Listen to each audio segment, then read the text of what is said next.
A very good morning to my respected seniors and my dear colleagues. Our study is a prospective study on additional therapy to prevent resistance to anti-VEGF to diabetic macular edema.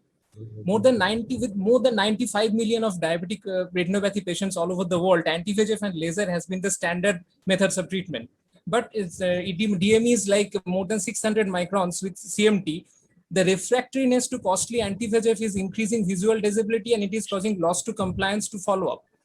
So actually, VEGF is actually one arm of the DME mechanism. There are other arms of biochemically, like reduced antioxidant level in the capillary wall or RBC morphology changes. We postulate to simpler interventions like vitamin B or C supplementation to target these arms. Our study is a prospective, comparative, triple-blind, randomized control trial. The duration of the study is 9 months. And the design of the study, after recruitment from a retina clinic of a tertiary care center, baseline serum VEGF, baseline serum vitamin C, RBC G6PD, and other RBC parameters have been measured. Both the groups have been provided monthly IBR. One have been with then B complex and other with the placebo tablet. The monthly follow-up has been done and analysis with the R software. With among the inclusion criteria, DME more than 600 micron, and among the exclusion criteria, vitamin deficit levels at the baseline and RBC polymechanisms have been excluded. These are the important confounding factors have been dealt with.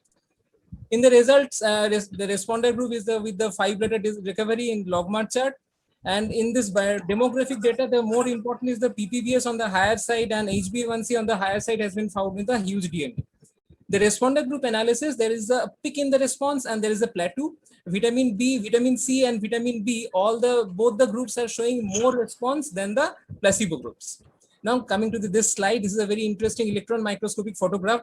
This is the supplemented group and this is the placebo group. So with the supplemented group showing regular morphology of RBC where there are more spikes and stickiness of the RBC morphology in the non-supplemented group.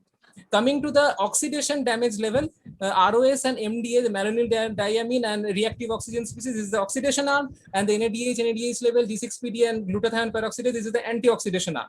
But we found that the oxidation damage is more in the placebo group, and antioxidant level is more in the supplemented group.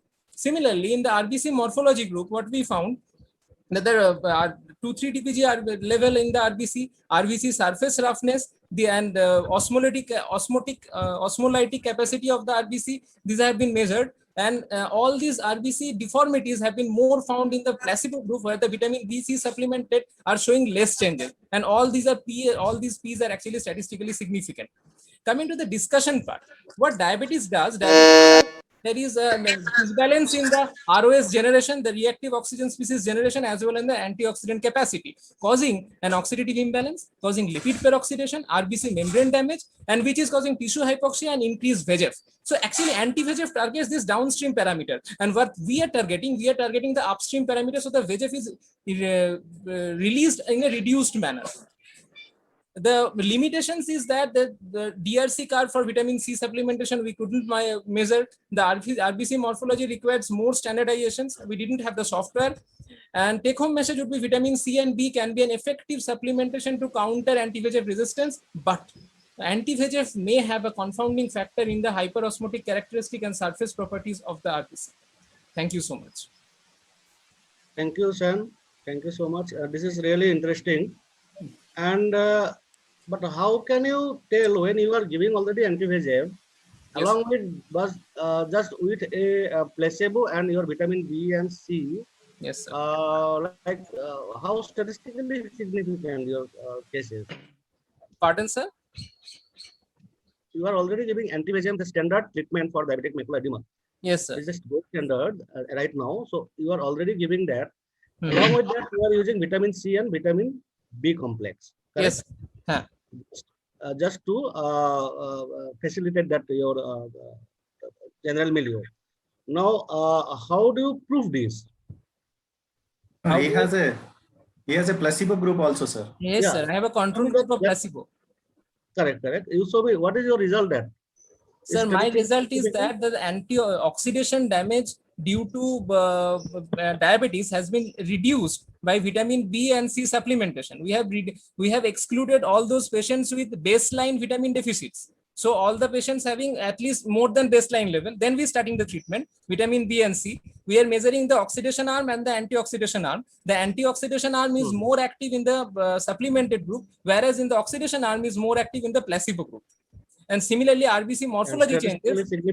You have taken all these serum levels Yes, sir.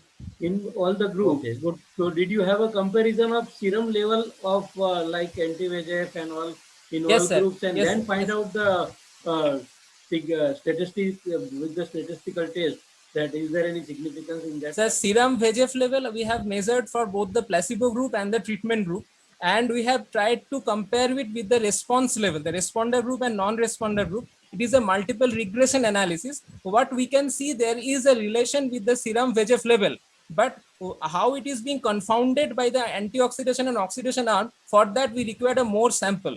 Our software couldn't find it out. At least more than 500 sample we required, sir. Did you consider lipid level here? Yes, sir. The lipid level. And No, sir, the lipid peroxidation level is the antioxidant mechanisms. Thank you. Thank you.